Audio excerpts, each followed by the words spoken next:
สบายดีหมอมื้อนี้เขาพาหมูมาแก้ดังเนาะดังของเพิ่นมันมีปัญหาแล้วสินะเดี๋ยวให้หมอให้คำแนะนำเด้อหมอลองเบิ่งแม่เพราะว่าตอนนี้มันแบบตอนแรกๆเนาะมันอักเสบแล้วมันนี่บอลนี้นะมันบ่จับแล้วตอนนี้มันทะลุออกมาแล้วแบบบ่ฮู้ว่าสิเฮ็ดจังได๋หั่นนะแล้วมันก็หายใจยากอีกบ่ว่าแบบตกใจแน่ก็เลยอยากลองมาปรึกษาหมอว่าควรเฮ็ดแนวใดเดี๋ยวขออนุญาตมาเบิ่งแป๊บนึงเด้อตอนนี้เจ็บบ่เจ็บมันบ่เจ็บแต่ว่ามันหายใจปวดไม่ได้อย่างเลยมันบ่ปวดคือถ้าเป็นเคสแบบนี้เนาะตัวนี้เฮามีแต่ว่าสิเอาซิลิโคนออก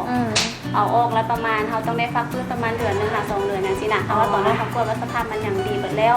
ตัวนี้เฮาจะได้เสริมใหม่ได้เลย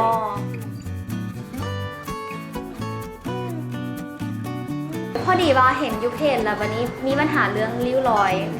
แม่โดยเริ่มมีแบบพวกริ้วรอยอยู่นี่แล้วก็หน้ามันก็ค่อยแบบเด็กขนาดอยากให้หน้ารู้สึกว่าเต็มขึ้น